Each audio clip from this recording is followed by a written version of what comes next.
नमस्कार. आज आपण प्रथम वर्ष लोकप्रशासनाचे महत्त्व ही बाब या ठिकाणी आपण अभ्यासणार आहोत. एक लोकप्रशासनाचं पारंपरिक स्वरूपातलं महत्त्व काय आहे ही बाब या अगोदरच आपण अभ्यासली. त्याचबरोबर लोकप्रशासनाचा आधुनिक काळातील महत्त्व काय आहे ही बाब आज आपण या ठिकाणी बघणार आहोत. यामध्ये आपण बघतो की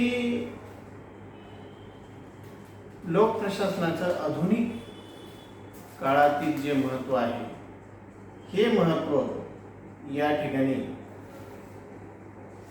काही एक विचारवंतांच्या सामायिक मुद्द्यांच्या आधारावर इथे स्पष्ट होत असलेलं आपल्याला या ठिकाणी दिसून येते.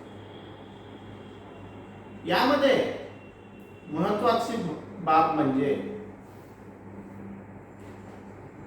आपण बघतो की राज्याची ही 4 मूलभूत तत्वे आहेत. त्यामध्ये भूभाग, लोकसंख्या, सार्वभौमत्व व शासन.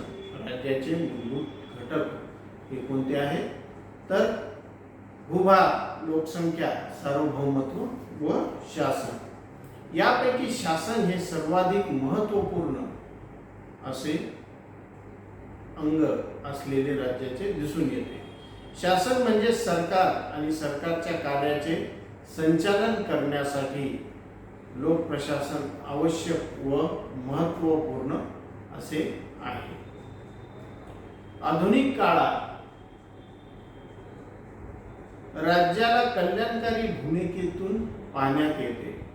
कारण स्वातंत्र्यप्राप्तीनंतर आपण बघतो की आपल्याकडे ह्या लोककल्याणकारी संकल्पनेचा स्वीकार करण्यात आल्यामुळे यामध्ये शासनाची जी काही मर्यादित कार्य होती ती अमर्याद अशा स्वरूपात वाढलेली आहे. कारण प्रत्येकच क्षेत्रात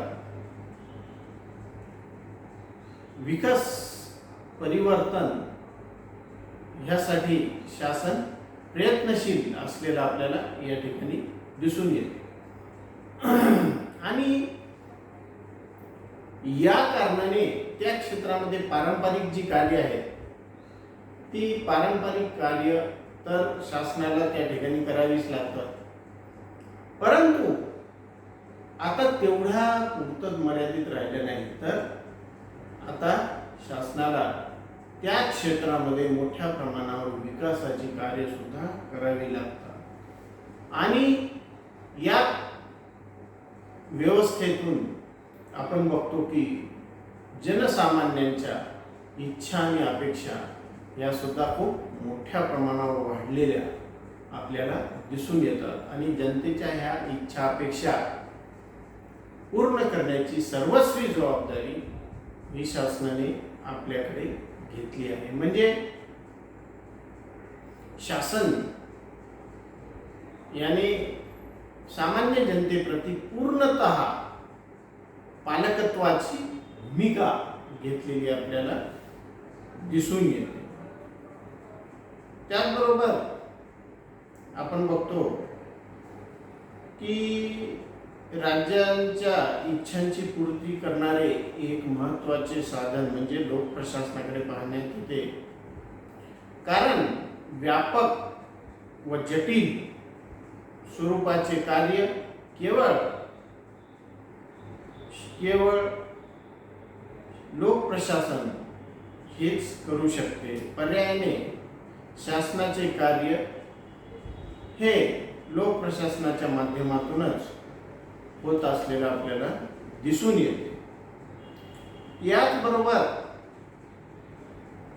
प्रशासनाला राज्याचा व शासन व्यवस्थेचा एक व्यावहारिक व विशिष्ट भूभाग किंवा घटक असं मानण्यात येतं. आधुनिक काळात लोकप्रशासनाचे कार्य हे अधिक जटिल असे होत गेले आहे. जनतेच्या अपेक्षा उंचावल्याने नागरी समाजाच्या दिशेने होत असलेल्या वाटचालीमुळे राज्य व्यवस्था व पर्यायाने लोकप्रशासनाला लोकाभिमुख व्हावे लागत आहे व यामुळे लोकप्रशासनाचे महत्त्व हे दिवसेंदिवस मोठ्या प्रमाणावर वाढत चाललेलं आपल्याला दिसून येते. ह्याचबरोबर आपण बघतो की लोकप्रशासन सामान्य जनतेच्या जीवनाच्या सर्व अंगांना स्पर्श करते. हे एक लोकप्रशासनाचं महत्त्व प्रतिपादित करण्यासाठी फार मोठा घटक असल्याचं आपल्याला दिसून येते. वर्तमान युगात राज्य जवळजवळ व्यक्तीच्या जीवनातील सगळ्याच क्षेत्राचे नियंत्रण आणि नियमन करीत असलेलं आपल्याला दिसून येते. कारण आपण बघितलं की शासनाची ही आता भूमिका जी आहे ही पूर्णतः पालकत्वाची भूमिका असलेली आपल्याला दिसून येते. व्यक्तीच्या जन्मापासून ते मृत्यूपर्यंत जीवनातील विविध गरजा भागविण्यापासून ते जीवनाला व्यवस्थित व नियमित करेपर्यंत राज्य हे कार्य करीत असलेलं आपल्याला या ठिकाणी दिसून येते. राज्याच्या नियंत्रणाखाली येत नाही असा जीवनाचा सामाजिक, राजकीय, नैतिक, सांस्कृतिक, व्यावसायिक अथवा भौतिक कोणताच पैलू आपल्याला आढळत नाही. व्यक्तिगत दैनिक जीवनातून राज्याला व शासनाला वेगळे करू पाहणे हे शक्य नाही. राज्याच्या जीवनातील वाढत्या हस्तक्षेपाच्या परिणामाने लोकप्रशासनाची व्याप्ती, त्याचे कार्यक्षेत्र वाढतच गेलेले आपल्याला या ठिकाणी दिसून येते. आणि त्याचबरोबर वाढत्या कार्यासोबत लोकप्रशासनाचे अधिकार आणि जबाबदारी ही सुद्धा त्या ठिकाणी वाढत गेलेली आपल्याला दिसून येते. लोकप्रशासन आधुनिक जीवनाच्या प्रत्येक क्षेत्रात अत्यंत शिताफीने मिसळून गेलेले आहे. कदाचित लोकप्रशासनाशिवाय ह्या आधुनिक जीवनाची कल्पना आता करता येणे हे शक्य नाही. सध्याच्या समाजव्यवस्थेतील लोकप्रशासनाच्या वाढत्या महत्त्वाची प्रक्रिया स्थिरावलेली नसून दिवसेंदिवस ही गतिमानच होत चाललेली आपल्याला या ठिकाणी दिसून येते.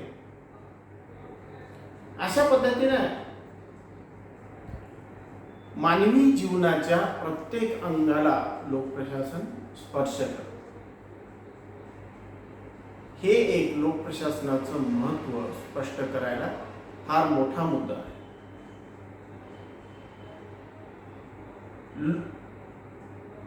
व्यक्तीच्या जन्मापासून ते मृत्यूपर्यंत त्याचा सातत्याने येणारा लोकप्रशासनाशी संबंध आणि सोबतच त्या व्यक्तीच्या जीवनाच्या प्रत्येक पैलूशी संबंधित त्याला आवश्यकता असणारी सर्व स्वरूपाची कार्य हे लोकप्रशासन करते. सोबतच आपण बघतो की या कारणाने या लोकप्रशासनाचं जे कार्य आहे हे अतिशय जटिल अशा स्वरूपाचं होत गेलेलं आहे. असं असलं तरी ह्या लोकप्रशासनाची कार्याची व्याप्ती जी आहे ही सातत्याने वाढत चाललेली आहे आणि वाढत्या व्याप्ती आणि कार्यासोबतच या लोकप्रशासनाच्या अधिकार, जबाबदारी यामध्ये सुद्धा भर पडत चाललेली आपल्याला दिसून येते. त्याचबरोबर दुसरा मुद्दा म्हणजे की लोकप्रशासनाने देशाचा कारभार हा सुव्यवस्थित असा चालतो. प्रत्येक देशात तो देश मग लहान असो, मोठा असो, विकसनशील असो, विकसित असो, भांडवलशाही असो, समाजवादी असो का कम्युनिस्ट असो, अशा सर्व देशातील लोकप्रशासनाला महत्त्वपूर्ण स्थान असते. देशामध्ये कोणत्याही स्वरूपाची राजकीय व्यवस्था असो, तेथे लोकप्रशासनाला एक महत्त्वपूर्ण अशा स्वरूपाचं स्थान असते. प्रत्येक देशाचा कारभार व्यवस्थित चालणे लोकप्रशासन कार्यक्षम असल्याशिवाय हे शक्य नाही. राज्य कोणत्याही प्रकारचे असो, राज्यसत्ता कोणाच्याही हातात असो, त्याचबरोबर त्या राज्यसत्तेचे ध्येय हे कोणत्याही स्वरूपाचे असो, लोकप्रशासन यंत्रणेशिवाय काहीही करता येत नसतं. सामान्य नागरिकाला राज्याची, सरकारची आणि राज्याच्या धोरणाची पहिली जी तोंड ओळख होते ती ह्या लोकप्रशासनाच्या कृतीतूनच होत असते. नागरिक आणि राज्य यांच्यातील संपर्क हा लोकप्रशासनाद्वारेच होत असतो, लोकप्रशासनाच्या माध्यमातूनच होत असतो. देश कशाही स्वरूपाचा असो, लहान असो, मोठा असो, विकसनशील असो, विकसित असो, त्या ठिकाणी भांडवलशाही असो, कम्युनिझम असो, समाजवाद असो, असे असले तरी त्या देशाची व्यवस्था ही कोणत्या गटाच्या हातात आहे, त्या राज्यव्यवस्थेचे ध्येय काय आहे, असे अनेक बाबी असल्या तरीही त्या देशाचा कारभार जो आहे हा केवळ लोकप्रशासनानेच व्यवस्थित चालू शकतो. शासनाचं महत्त्व सुद्धा सामान्य जनतेला लोकप्रशासनाच्या कृतीतूनच त्या ठिकाणी लक्षात येतं. लोकप्रशासनाची कृती ही म्हणजेच त्या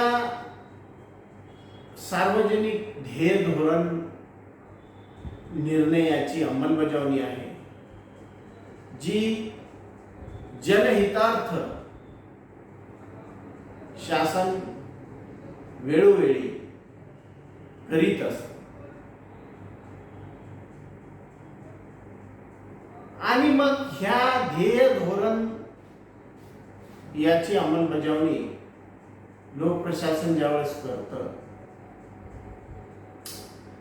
त्यावेळेस त्याचा प्रत्यक्ष लाभ हा सामान्य जनतेला या लोकप्रशासनाच्या कृतीमधून मिळत असतो. आणि त्याच वेळेस सामान्य जनतेला त्या ध्येय धोरण याचं महत्त्व जे आहे ते लक्षात येतं, शासनाचे उद्देश लक्षात येतात, शासनाच्या विकासाची दिशा लक्षात येत असते. या सर्व बाबीमध्ये लोकप्रशासन एक अतिशय महत्त्वाचा असा घटक असलेला आपल्याला दिसून येतो. उर्वरित जे महत्त्व आहे ते आपण नेक्स्ट लेक्चरमध्ये घेऊ. धन्यवाद.